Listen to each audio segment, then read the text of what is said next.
Thinking of growing a Japanese maple? We are talking with a guy who can help you out no matter where you might live. We're at a local nursery in the foothills of the Sierra Nevada called El Dorado Nursery here in Shingle Springs. Chris Aycock runs the place, and he's a Japanese maple specialist, and he sells Japanese maples to people who live in the hot valley as well as the cold, high Sierra, so he would know which Japanese maples might work best for you. Chris, Japanese maples, they really are widely adaptable. You just have to know which varieties are best for your climate.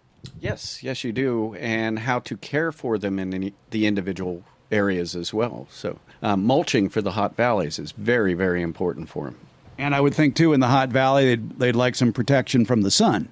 Well, ideally, they would like some protection from the sun. We would like protection from the sun in the hot valley, too. So morning sun, afternoon shade is perfect for Japanese maples and humans.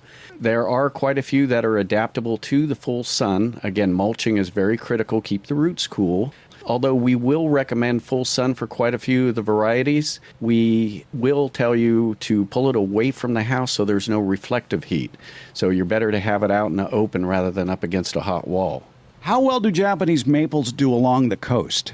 I've seen them growing over there, and I've seen them in nurseries. The Mendocino Gardens, Botanical Gardens sells them. I think as long as they're not getting hit with the sea spray itself, they should be fine. There is some problems, especially in the hot, dry valley, with hot, dry winds, so be aware of that. Right. The winds are actually worse than the full sun on the Japanese maples. So, if you live in some of these areas that get that high wind every evening, we usually, and Serrano comes to mind in this neck of the woods, we usually recommend that you protect them a little bit from that hot afternoon wind.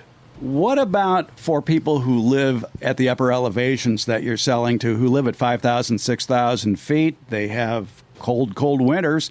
I bet you could probably find a Japanese maple or two, say, up at Lake Tahoe. You can. There are Japanese maples planted in Tahoe, although they do tend to protect them a little bit up there from the snow load. Sierra cement, because that could take the branches out in a heartbeat. There are quite a few varieties that will not grow up there. One that comes to mind is coral bark, Sangokaku. It does not like that intense cold weather, although I have seen lace leaves and blood goods and fireglow and several other species up there. What are some of the easier varieties, the least temperamental Japanese maple varieties to grow? Oh, that's a trick question. So they're really not that difficult to grow overall. There are some that are more temperamental than others, but for the most part, 95% of them you're going to care for the same. So I say bloodgood. That is your old standard red upright Japanese maple that gets up to 35 feet tall and wide. It is basically the red form of the green seedling. If you want something smaller, Fireglow that I mentioned is a nice 12 to 15 foot upright growing one. If you're looking for a lace leaf, Arangiola happens to be one of my favorites. It's kind of this very fast growing Medusa-like lace leaf cascading with an orangey red foliage to it. Very, very tough, very vigorous. What about Japanese maples for containers? What are the best varieties for a large container? Probably the lace leaves or any of your intermediate uprights. Let's Shoujo Nomura. Any of your lace leaves should be fine in big containers. I would think that fall shows for Japanese maple, it really depends on your climate. Well, the more the tree is exposed to the elements, the better the fall color you're going to get. So if you nestle a Japanese maple under the shade of other trees trying to protect it from the summer sun, you generally don't get as nice fall color on those as you do the ones that are sitting out and exposed to the elements. Fertilization and water, what are some typical requirements for Japanese maples in that regard? Well, that's gonna vary throughout the country, but for this area, we'll recommend watering 3 days a week is sufficient, even in the full sun. So, provided you have a good mulching layer right there. What sort of fertilizers are best for Japanese maples? Oh, we like slow-release fertilizers. The Gardner and Bloom acid, the rhododendron azalea camellia food, makes a great fertilizer. Another one that we really love around here is Maxi. It's much better off. Japanese maples widely adaptable throughout most of the United States. It really does have a nice effect. Great for containers, great in the ground.